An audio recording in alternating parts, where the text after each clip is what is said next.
ريكخسنا بيل يا جواكا سويل الدوارا قامشلو لنافا باجاري قامشلو پیکرکی گلکی جوان چیکریه او پیکر سمبولا آشتی و پیک و جیانیه لروج آوای کورسانی هند بینن او پیکره لنافا باجار قامشلو هاتیه چیکرن لسر وی پیکری جی لچار آلیان به چار زمانان هاتیه نویساندن آشتی هاتیه نویساندن به کردی، به عربی، به سریانی و ارمنی آشتی یعنی ام خلق دوره خلق کرل روز آوای کورسانی دجین دناوا آشتی و سلامت ده بجین افجی او دیمنه کو رکخستنا پیل یا جواکا سویل چیکریه پیکر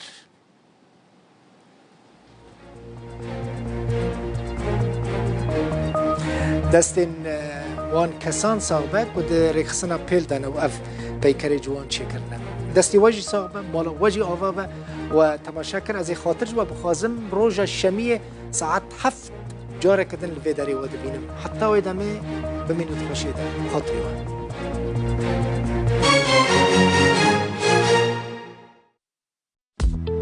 نوچه به سپونسریا FIB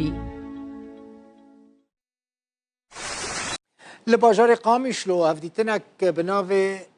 امه به هفره بمینن ده ناورشان ده که انا کسی ده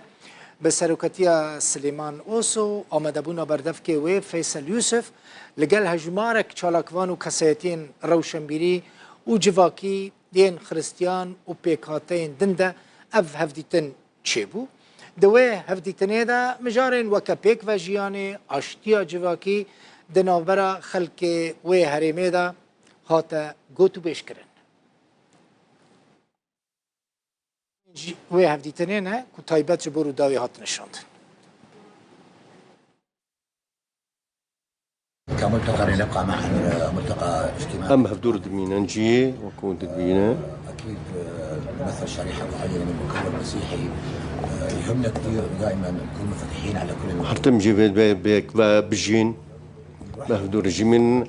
أم بيشوازي لهمو بيكاتي عندك الفيدر بيت دفينة ده وبراستي جي حدو جي قال لك جرجع على حكومة جيب أوايك نباش بومتي وأفد هفدي تنانا قال لك براسي قال لك جرينج داكو مهبدو ببين جو أبكار ببنجي براستي وان شانن خوشی بکار بینن داکو هفتی تنک باش دنا برآمده چه بب و تشته خو پیوندیان خورتر بکن و پرزگری کان چار سر بکن و گلک جرانجی ام دخوازن هفدو بینجو سوزاده دن هفدو جی داکو ام بی دیت هفتی تنانجی پرزگری که خواه چار سر بیش نیاران مهن بیش نیازن مهن داکو ام وان پرزگری کان چار سر بکن.